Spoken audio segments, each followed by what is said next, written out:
Hey everyone, I wanted to give you some insight on what it takes to make a good street photography video. These videos are probably one of the favorite things to do for me, and I wanted to give you some information on how I make my own.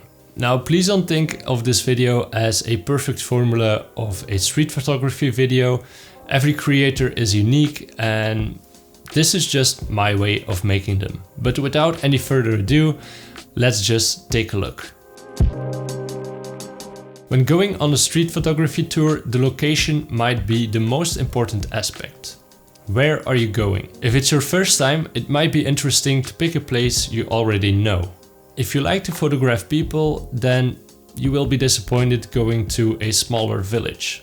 But vice versa, if you like to photograph buildings or houses, you might want to step out of the busier part of a city. From experience, it's nicer to take pictures when the sun is shining, rather than pouring rain. There's more light, the people are genuinely more happier, and it's just nice to go outside. I don't really pick a specific route, but I like to take a place to start and then see where we're ending. For my POV camera, I use the GoPro. There are other action cameras out there, but this is the one that works for me. I picked the GoPro 10 because that's the newest one.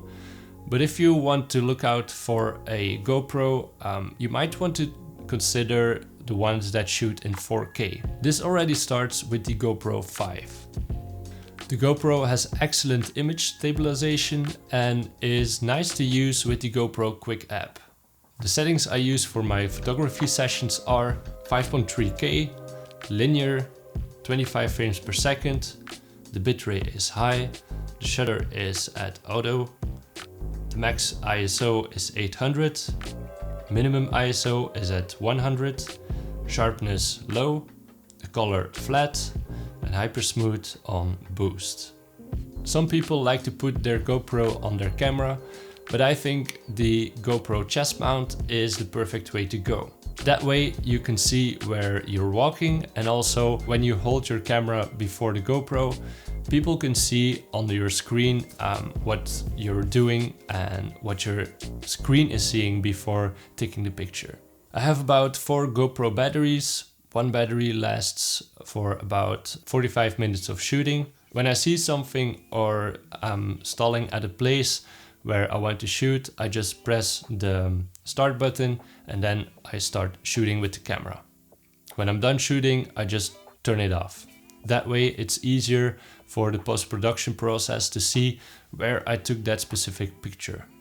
To charge my batteries, I have the GoPro charging mount mounted on my wall.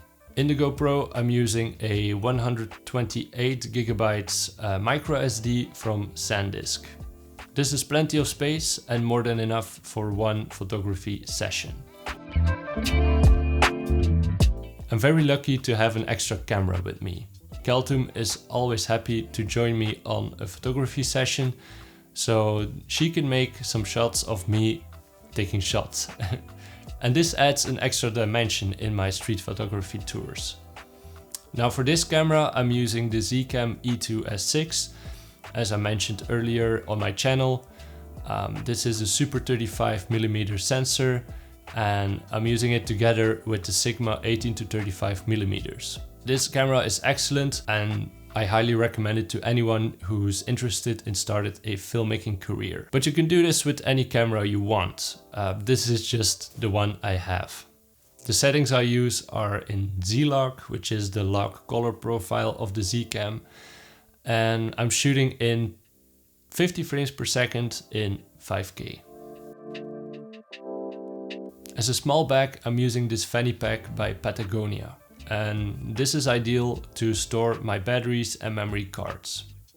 Now on these shoots, I'm carrying also a big bag, and this is the f-stop Lotus bag. It's quite big and bulky, and I do not recommend it to go out and shoot in the city. But I need it for my big camera and all of my lenses, so it's up to you.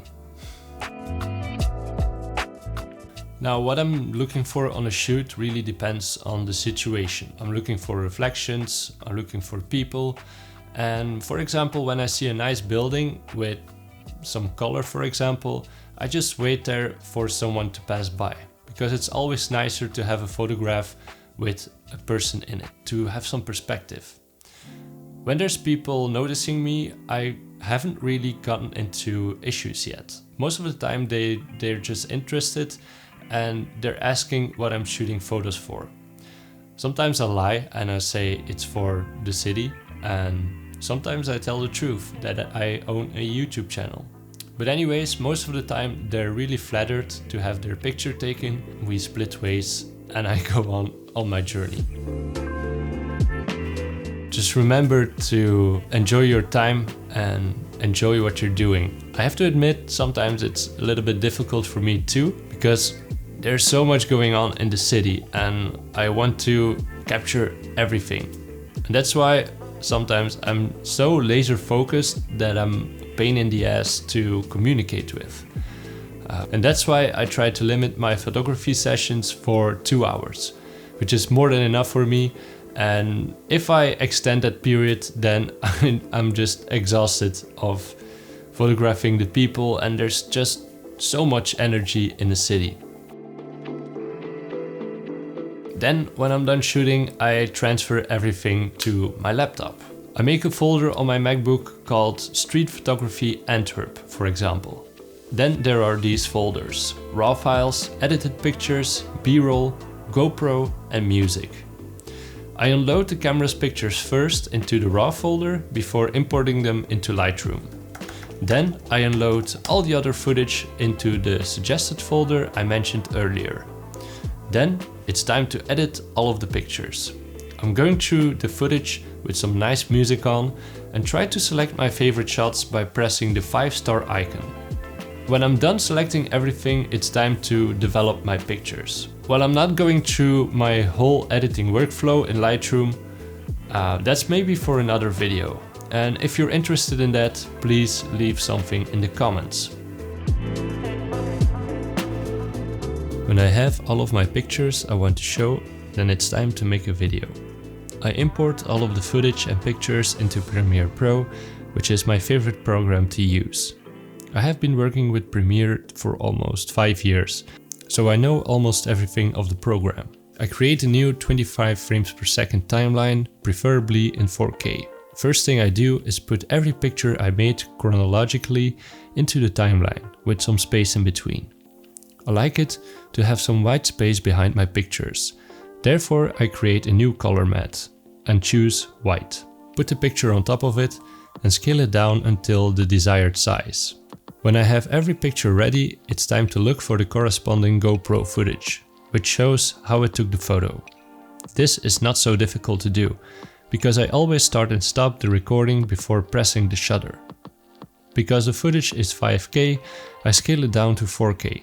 I try to switch between the GoPro and the Bcam footage to keep things interesting. When I have everything ready, it's time to color grade. For the GoPro footage, I just add some shadow to give everything more contrast. Nothing too exciting.